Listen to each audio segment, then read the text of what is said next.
কর্তৃপক্ষের উদাসীনতায় খুলনার পাইগাছা উপজেলার শোলাদানায়া ওয়াবদার পানি উন্নয়ন বোর্ডের সরকারি জায়গা দখল করে গড়ে তোলা হচ্ছে অসংখ্য পাকা কাঁচা স্থাপনা।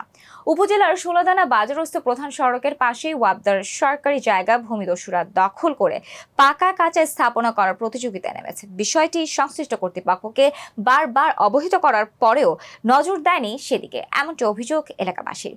সেখানে বর্তমানে রাতে এবং দিনে নির্মাণ কাজ চালিয়ে যাচ্ছে দখলবাজরা। অবস্থা দৃষ্টিতে মনে হয় সরকারি জায়গা দখলের মহোৎসব শুরু হয়ে গেছে।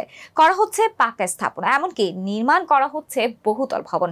শাপলা স্টোরের মালিক আমির আলী ও আব্দুর রহিম সাগর বিশ্বাস পাকা বহুতল ভবন নির্মাণ করছেন। এমনিভাবে অসংখ্য জায়গায় চাল, চটা, বাঁশ দিয়ে ঘর নির্মাণ করা হচ্ছে। এ বিষয়ে শাপলা স্টোরের মালিক আমির আলী সাক্ষাৎকারে বলেছেন, আমি বহুদিন যাবৎ এখানে ব্যবসা বাণিজ্য করে আসছি। সম্প্রতি ঝড়ের কারণে আমার ব্যবসা প্রতিষ্ঠানটি নষ্ট হয়ে যায়। এ কারণে নতুন করে ব্যবসা প্রতিষ্ঠান গড়ে তুলেছি। আমি ছাড়াও এখানে অনেকেই পাকা ঘর নির্মাণ করছে। সরকারি লোক আমাকে ঘর নির্মাণ কাজ বন্ধ করে রাখতে বলেছে, আমি আপাতত নির্মাণ কাজ বন্ধ রেখেছি।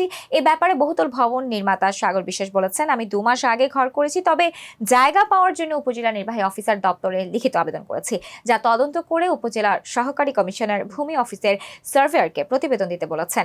জায়গাটি ওয়াবদা অফিসের হওয়ায় তাদের কিছু করার নেই মর্মে সার্ভেয়ার কাউসার আলী প্রতিবেদন দেন। পাইগাছা ওয়াবদা অফিসের দায়িত্বপ্রাপ্ত কর্মকর্তা এস.এ. মোতালেব হোসেন বলেছেন, আমরা বিষয়টি অবগত হওয়ার পর কাজ বন্ধের জন্য তাদের বলেছি, কিন্তু কথা শুনছেন না।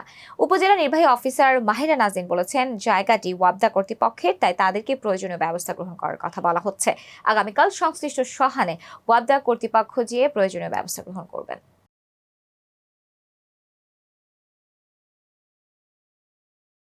দর্শক, ভিডিওটি ভালো লেগে থাকলে লাইক, কমেন্ট ও শেয়ার করে কাজী টিভি নিউজ 24 এর সাথেই থাকুন। ধন্যবাদ।